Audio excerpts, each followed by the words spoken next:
Hello दोस्तों, नमस्कार। कैसे हैं आप सब? आई होप कि आप सब अच्छे होंगे और खूब बढ़िया से मन लगाकर पढ़ाई कर रहे होंगे।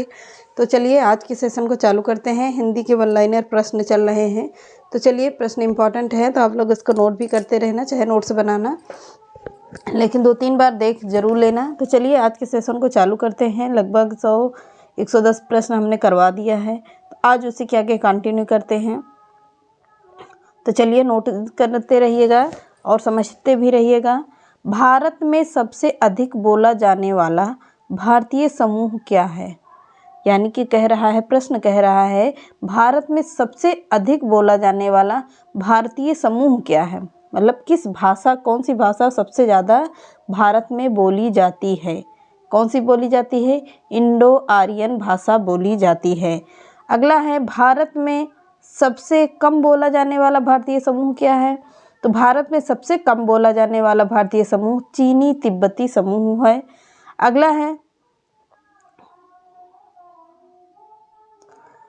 अगला देखते हैं, भारत में सर्वाधिक लोगों द्वारा कौन सी भाषा बोली जाती है? तो भारत में सर्वाधिक लोगों द्वारा कौन सी भाषा बोली जाती है? हिंदी देवनागरी लिपि को भारत में सबसे ज़्यादा बोली जाती है। कौन सी? हिंदी देवनागरी लिपि को बोली जाती है। अगला प्रश्न देखते हैं, भारतीय इतिहास का कौन सा स्रोत प्राचीन भारत के व्यापारिक मार्गों पर मौन है? भारतीय इतिहास का कौन सा स्रोत प्राचीन भारत के व्यापारिक मार्गों पर मौन है? कौन सा है? मिलिंद पन्हु। अगला देखते हैं, भारतीय भाषाओं को कितने प्रमुख वर्गों में बांटा गया है? तो भारतीय भाषाओं को प्रमुख 4 वर्गों में बांटा गया है। कितने वर्ग में? तो 4 वर्गों में बांटा गया है। अगला है, भारतीय भाषाओं में कौन सी भाषा द्रविड़ भाषा की उत्पत्ति नहीं है? तो भारत में भारतीय भाषाओं में कौन सी भाषा द्रविड़ भाषा की उत्पत्ति नहीं मानी जाती है? तो मराठी भाषा को नहीं मानी जाती है। अगला है, भारतीय संविधान में ही निधि को क्या कहा जाता है? तो भारतीय भाषा में हिंदी को क्या कहा जाता है? यहाँ पर गलत लिख उठा है। तो भारतीय संविधान में हिंदी को क्या कहा जाता है? राजभाषा कहा जाता है। किसमें? भारतीय संविधान में हिंदी को। अगला है, भारतेंदु, या इसको सही कर लीजिएगा, हिंदी लिख लीजिएगा, भारतीयेंदुकृत भारत दुर्दशा किस साहित्य रूप का हिस्सा है? तो किस साहित्य रूप का हिस्सा होता है? नाटक साहित्य का हिस्सा होता है। अगला है, भारत के संबंध में हिंदी शब्द का प्रयोग सर्वप्रथम किसने किया था? तो भाषा के संबंध में हिंदी शब्द का प्रयोग सर्वप्रथम अमीर खुसरो ने किया था। किसने? अमीर खुसरो ने किया था। अगला है, भिक्षुक कविता के रचयिता कौन है? तो भिक्षुक कविता के रचयिता हैं निराला जी। कौन होंगे? निराला जी हैं। अगला है, भीमबेटका किसके लिए प्रसिद्ध है? तो भीमबेटका है गुफाओं के शैल चित्र के लिए प्रसिद्ध है। अगला है, भूषण का कौन सा लक्षण ग्रंथ है? तो भूषण का ग्रंथ लक्षण कौन सा है? शिवभूषण है। क्लियर हुआ? आगे चलते हैं, भूषण किस रस के कवि हैं? तो भूषण को सर्वाधिक वीर रस के लिए सबसे ज़्यादा माना जाता है। यानी कि ये वीर रस के ऊपर जितनी भी कविताएं हिंदी साहित्य वो भी करते थे, सबसे ज़्यादा उसमें वीर रस का प्रयोग करते थे। अगला है, भूषण की कविता का प्रधान स्वर क्या है? तो भूषण की कविता का प्रधान स्वर होगा प्रशस्ति परक। क्या है? प्रशस्ति परक है। अगला है, मंदिर बनाने की कला का जन्म किस काल में हुआ था? तो मंदिर बनाने की कला का जन्म हुआ था गुप्त काल वंश में। किसमें? गुप्त काल वंश में। चंद्रगुप्त द्वितीय या फर्स्ट के काल में हुआ था। अगला है, मजदूरी और प्रेम निबंध के रचनाकार कौन है? तो मजदूरी और प्रेम सरदार पूर्ण सिंह ऐसे, एक ट्रिक है बता दे रहे हैं, सरदार पूर्ण सिंह ऐसे राइटर हैं जो हिंदी में सबसे ज़्यादा किसानों के ऊपर ही कविता कहानी या रचना करते थे। कौन? सरदार पूर्ण सिंह। अगला है, मध्य प्रदेश के किस जिले को देश का प्रथम हिंदी साक्षर जिला घोषित किया गया है? नरसिंहपुर को घोषित किया गया है। अगला है, मनुष्य के आचरण के प्रवर्तक भाव या मनोविकार ही होते हैं, बुद्धि नहीं। यह कथन किसका है? तो रामचंद्र शुक्ल का है। किसका होगा? रामचंद्र शुक्ल का है।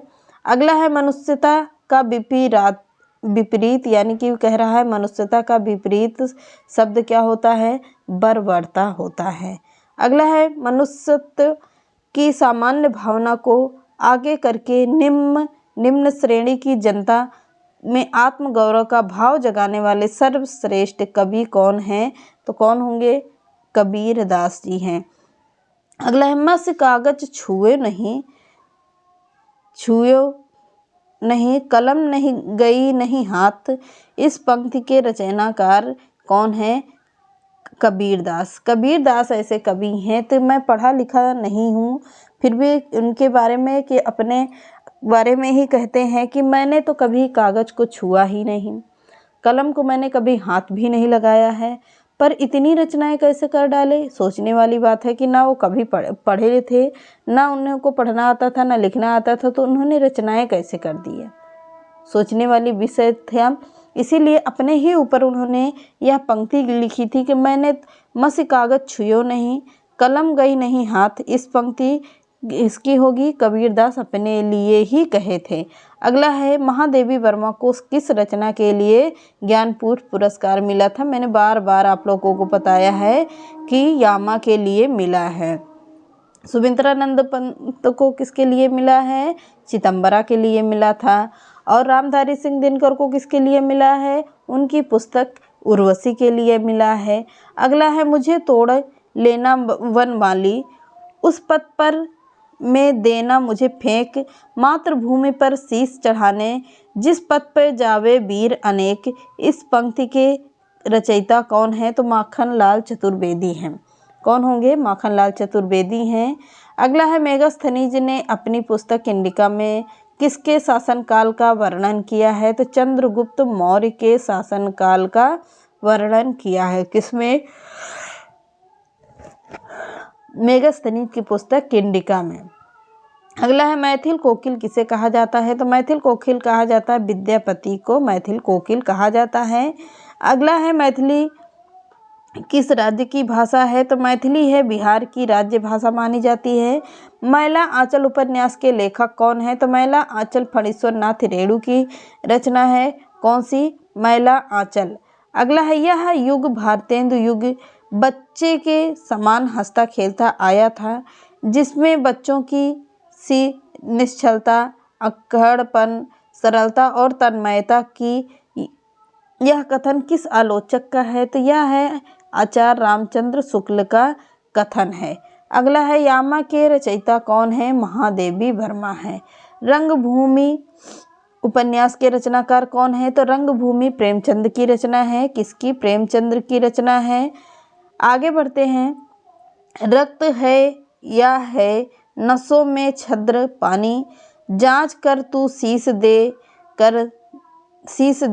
देकर जवानी। इस पंक्ति के रचनाकार कौन होंगे, माखनलाल चतुर्वेदी हैं। कौन होंगे, माखनलाल चतुर्वेदी होंगे। रस मीमांसा रस सिद्धांत से संबंधित पुस्तक है कौन सी, इस पुस्तक के लेखक कौन है, आचार्य रामचंद्र शुक्ल की है। अगला है रसिक प्रिया के रचयिता कौन है, तो रसिक प्रिया है केशवदास की रचना मानी जाती है। यह है ही इनकी। राग दरबारी उपन्यास के रचयिता कौन है, तो राग दरबारी है श्रीलाल शुक्ल की रचना है। अगला राजभाषा आयोग के अध्यक्ष कौन है, तो राजभाषा आयोग के अध्यक्ष हैं बीजी खेर। बीजी खेर है, इनका शॉर्टकट नाम है बीजी खेर। रानी केतकी की कहानी की भाषा को क्या कहा जाता है, तो रानी केतकी की कहानी सबसे पहले आप लोग कमेंट करिएगा कि है किसकी। मैंने आपको कई बार पढ़ाया भी है किस भाषा में यहाँ पर पूछ रहा है कि रानी केतकी की कहानी की भाषा को क्या कहा जाता है, तो खड़ी बोली में लिखी गई यह रचना है। रानी केतकी की कहानी के रचयिता कौन है, तो ईसा अल्लाह खां हैं। मैंने यही बता दिया, प्रश्न लिया था, लेकिन आप लोग भी बताना। रामचरितमानस की भाषा क्या है, तो रामचरितमानस मैंने कई बार आपको पढ़ाया, अवधी भाषा की रचना है। किसकी, रामायण है संस्कृत भाषा में, रामचरितमानस है अवधी भाषा में। लेखक कौन होंगे रामचरितमानस के, तुलसीदास हैं।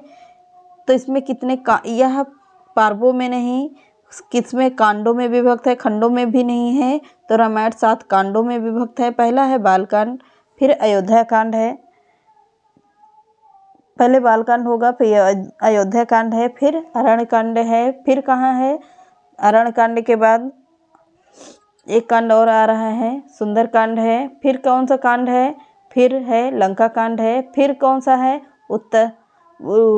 हाँ लंका कांड होगा। फिर उसके बाद यानी कि सातों किसी दिन आप लोगों को मैंने कई बार पढ़ाया भी है, फिर भी पढ़ा देंगे। यहाँ पर लिख नहीं रहे तो आप लोगों को वैसे भी समझ में कम आ रहा होगा।